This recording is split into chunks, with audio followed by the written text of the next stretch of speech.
Welcome, and thanks for joining us for another episode. We're going to be talking today about some incident response metrics as well as KPIs, and that stands for Key Performance Indicator, Key Performance Indicators, that's right. Okay. And essentially, we're going to lump them really into the same thing, a metric, right? It's how we tell is something good or something bad. KPI, Performance Indicator. What's the performance of our response, right? Yeah. And that's what we're going to be looking at. And we've got a few of these terms. This is really a terminology episode. So I want you all out there to get out your flashcards, take some notes. And it's really about being able to identify these terms. Just so if you happen to be in an exam endeavor, you'll know what you'll know how to answer those questions right. If you happen to be a part of your cybersecurity incident response team, maybe you're a cybersecurity analyst, it is important to have a good working knowledge of these just to be able to perform that role in those functions. So either way, this is going to be beneficial to you. So what do you say, Sophia? We go ahead and look at some of the common ones. I think that's a great idea. Let's start with MTTD. So all right. Mean time to discover or detect. It can be both. A lot of times it's mean time to detect. Discovery. All right. So from the beginning to the end of the incident response process, you have a few different metrics, and these are the ones that I want you to be aware of.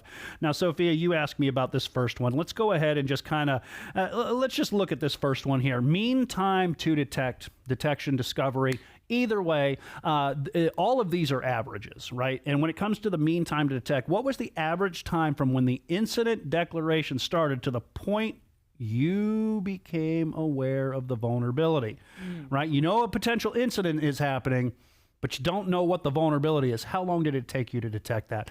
That's one of the very first ones. Now, there's a few other ones that I put in here, and depending on what information you're reading and who is presenting it to you, there could be 3 of these, there could be 4 of these, there could be 5. I decided that in this episode, what we would do is we would look at some additional ones that maybe aren't directly called out. All right. So if we've detected that there's an incident that's happening, the next thing we have to do is to be able to, as a cybersecurity analyst, is to identify, is that truly an incident, right? So that's the average measure of time for the initial response to a potential security incident. Remember, you might think something that is an incident, but until the authoritative person comes in there and actually declares it, what is that mean time to identification? Okay, and then the mean time to response, which is after that would be like, once we've identified it, how long did it take us to do something about it? Right? You absolutely got it. And there's a few of in here that have R's, and I've tried to put the name in parenthesis as what the R stands for, because you could see response, you could see remediate, and you can also see recovery in some of these too. And we're not trying to confuse you, but I'm trying to tell you how they apply to the incident response process. So mean time to respond, right? What is the time from the initial response, just like Sophia said, to the security incident? Now, another one I put in here that really depends on what documentation you're looking at, Sophia, is this next one, MTTC.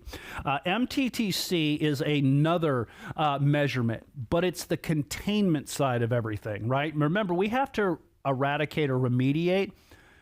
When we respond to the incident, how long did it take us to quarantine it? Contain, quarantine. I use those interchangeably. I know a lot of times we use quarantine as antivirus software runs, finds malware, and it puts it in a secure location where it is checked and cannot execute in memory, right? We call that quarantining. But if you think about it, what are you trying to do to the incident that you've discovered?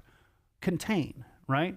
So how long did it take you to contain? What was the quarantine to the potential security incident? I always say potential security incident because these are the processes that we go through and the measurements we use to determine if there even is an incident. So that's the mean time to contain. Think of it as quarantining. Because maybe you think like this looks like it could be an incident, but you're not sure. But just in case, you still want to take the steps to like, hey, let's contain it. Just because if it is something, we don't want to wait. That's right. And then maybe you contain it and you're like, okay, it's not what we thought it was. Yeah, and sometimes we've done, I've seen this done in the past where you bring that system. If the system isn't critical and a critical solution, you could actually bring it over to what's called a remediation network. Now, you're not remediating it yet. That remediation network can be called a couple different things: screen subnet, perimeter network. It's the same concept of a DMZ. The only difference is it doesn't have connections to the outside network, right? So thoroughly containing that.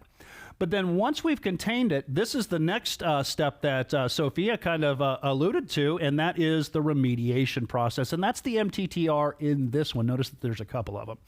Now, I will tell you that at this point, sometimes remediation might be considered the last step. If I remediate a vulnerability, that might be something where I have patched up the vulnerability, so I stop the reoccurrence against that system, but does that bring my data back? If my data has been corrupted. So for instance, Sophia, we were talking off camera about something like not doing input validation you mentioned, which is a great example of a vulnerability that could lead to a security incident. Well, let's say that we have detected it, we've identified it, and we've contained it. Well, does that really, once that's done and then we've patched that system, does that fix the corrupted database? Right. And it doesn't. So I'm kind of spreading these out to remediating the security incident and adding another step of that is how do we recover our information? Because remember, you want to be back to normal operating procedure. So as a real quick recap, and again, remember, this is really a terminology episode. Mean time to detect or discover, mean time to identify, mean time to respond. How long does it take to actually address this potential security incident? Mean time to contain, average time to actually quarantine whatever the incident is so that it can't go any farther. Then we have the mean time to remediation. How long before we can address that security incident by whatever means it might be? It might be patching a system. And then finally, how do we get our systems back and restore them? What was the time that it took to restore our systems to normal operations before the incident ever occurred? If you can keep these KPIs in mind, then you can do pretty good when it comes to your incident response reporting. I have a question really quick about a concept that I think is related to this. So I've heard it talked about before where like maybe you've got something in place that will send you a little alert that says something's going on, something's weird. And like you said, it might not always be a security incident. It might just be kind of an anomaly. So if you've got that happening a lot, is that when you hear talk about like alert fatigue? Yes, alert fatigue happens directly related to the alert volume. All right. I want you to think about, so for you, our viewers here in the States, right? You hear the emergency broadcast system, right? How many times have you heard that system and changed the channel because you think it's not really a warning, right? It looks sunny out, right? Because you hear it so much. Here in the States, we've got this little old nursery rhyme, The Boy Who Cried Wolf. Yeah. Wolf, wolf, wolf. Oh, it wasn't a wolf. Look at all you fools coming to help me. And then finally, when it is a wolf, nobody's there to help you. That happens by alert volume. You have to understand that as a cybersecurity analyst, you're probably not looking at a single spreadsheet, right? You have alerts coming from all different systems, right?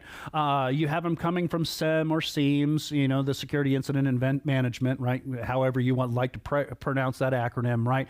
You can have things like IoT systems. You can have sensor nets. You can have information. You can have 100 to 500,000 sensor data points, right? At a certain point, when do you start ignoring the alarms that are just, there was nothing. I checked. No, there was nothing. You know what we're going to do?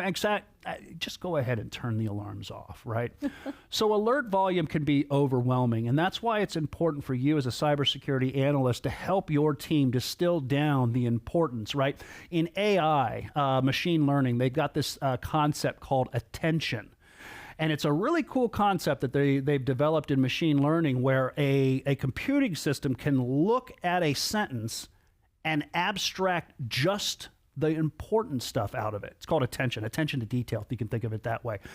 I don't care about an is or the word a, but I do care about banana bread. This sentence is about banana bread. It's called attention, right? Well, you're kind of bringing that attention and that focus by focusing on the criticality, the critical things. But we have to make sure that we don't suffer from alert fatigue. I know I've done this too myself there, Sophia. In fact, in the earlier days of Windows, before you had a built-in firewall, I used to run this thing called Zone Alarm. It might still be out there. I haven't even checked. But you had to download a firewall before it was built in. I know, back in my day. But here was the thing, right? It had a cool feature where you could do track this IP. So if somebody was trying to hit you with like an ICMP echo request, they're just trying to scan the network, you would find that information out. But I learned that a lot of them were just web crawlers. They're just crawling the web, trying to gather information and stuff, you know, and archive it.